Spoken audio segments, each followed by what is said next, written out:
এইরকম এডিটিং কিভাবে করতে হবে তা আজকে আমরা শিখব। তাহলে চলে যাওয়া যাক এডিটিংয়ে। আমাদের প্রয়োজন এরকম একটি স্ক্রিনশট এবং এরকম একটি পোস্ট দেওয়া পিকচার। স্কেচবুক এবং লাইটরুম দ্বারা আমি এই পিকচারটি এরকম স্মুথনেস এবং ক্লিয়ার করেছি। পিকচার আর্ট অ্যাপ্লিকেশনটি ওপেন করে নেব। তারপর প্লাস আইকনে ক্লিক করব, ব্ল্যাঙ্ক একটি পেজ নেব। পেজটি নিলে এরকম দেখাবে। তারপর আমরা নিচের দিকে সোয়াইপ করব, এখানে অ্যাড ফটো নামে একটি অপশন আছে, এখানে ক্লিক করব। এখানে ক্লিক করার পর আপনার স্ক্রিনশটটি আপনি সিলেক্ট করে ফেলবেন। সিলেক্ট করার পর এরকম আমরা স্ক্রিনশটটি একটু বড় করে নেব এবং গ্রুপ আইকনে ক্লিক করে একটু গ্রুপ করে ফেলব। গ্রুপ করা হয়ে গেলে আমরা রাইট বাটনে ক্লিক করব। তারপর স্ক্রিনশটটি একটু অ্যাডজাস্ট করে হলো একটু বড় করব। তারপর আবার রাইট বাটনে ক্লিক করব। তারপরে এখানে একটু সোয়াইপ করব, বাম দিকে টুলস অপশনে যাবো, এখানে ক্রপ করে ফেলবো। আবার ক্রপ করার সময় আমাদের আর একটু ডান দিকে এবং বাঁ দিকে একটু কমানো লাগবে।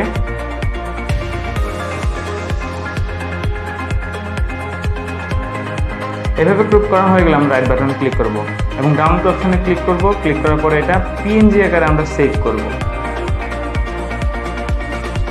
তারপর আমরা আবার ক্রিয়েট বাটনে ক্লিক করে আবার আমরা পিকচার সিলেক্ট করব। আমরা আমাদের যে এডিট করা পিকচারটি আছে ওইটা সিলেক্ট করব। সিলেক্ট করার পরে এরকম একটা ইন্টারফেস শো করবে। তারপর আমরা নিচের দিক থেকে সোয়াইপ করব।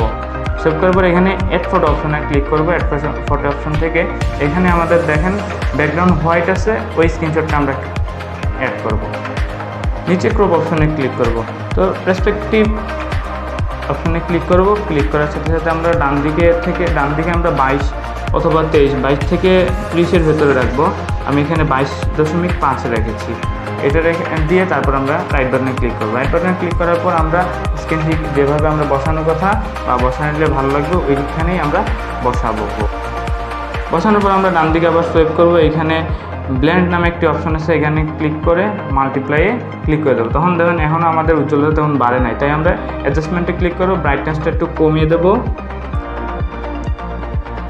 কন্ট্রাস্টটা একটু বাড়িয়ে দেবো, ক্লিয়ারিটিটা একটু বাড়িয়ে দেবো, সিচুয়েশনটা একটু বাড়িয়ে দেবো। আর কালারে আমাদের কোনো ক্লিক করার দরকার নেই, হাইলাইটটা একটু করে দেবো, হাইলাইটটা একটু বাড়িয়ে ফেলবো।